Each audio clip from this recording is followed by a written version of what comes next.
Much of America's fresh water flows through national forests. 200,000 miles of rivers and streams feed watersheds and provide habitat for aquatic species. But for every mile of waterway, there are 2 miles of roads, and where roads cross the water, you'll find culverts and problems. The USDA Forest Service says many culverts are acting as dams that prevent passage of fish and other organisms. We used to look at road stream crossings as basically an engineering problem. Today, however, though, it's the health and diversity of our watersheds is the issue. Culverts can change water velocity and flow rates and cause other problems that block passage for aquatic life, including species that are threatened, endangered, or of special concern.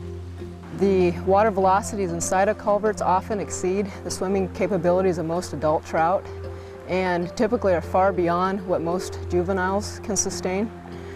During dry seasons, the depths within the culvert can become so shallow that most aquatic organisms can't get through the pipe. A mussel the size of your hand can filter about 1/4 of water per hour. They're sedentary animals. The only way they can disperse is by means of the fishes on which their larvae live for a brief period before they metamorphose into adult mussels.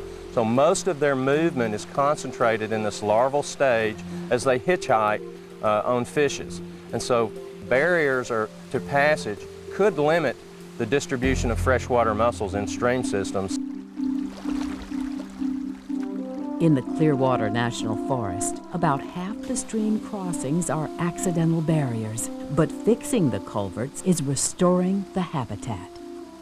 I did a spawning survey up the stream and found evidence of bull trout spawning, which hadn't been seen in a while, for about 50 years.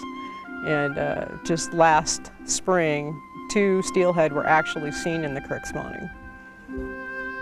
So that was great. Many of the streams with crossings contain little or no game fish.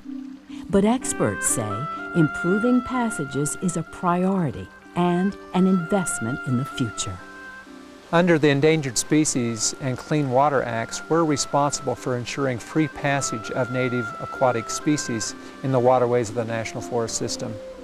Not only is it the right thing to do, but I believe we face substantial biological, legal, and credibility risks if we fail to redeem our stewardship responsibilities to these resources. These access corridors, they're the true wealth of our nation.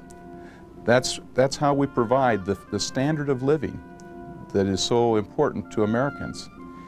Along with that standard of living and the quality of life, though, is our interrelationship with our environment. And Americans want to have that relationship with the out of doors. They want to protect other species. They want that quality of life.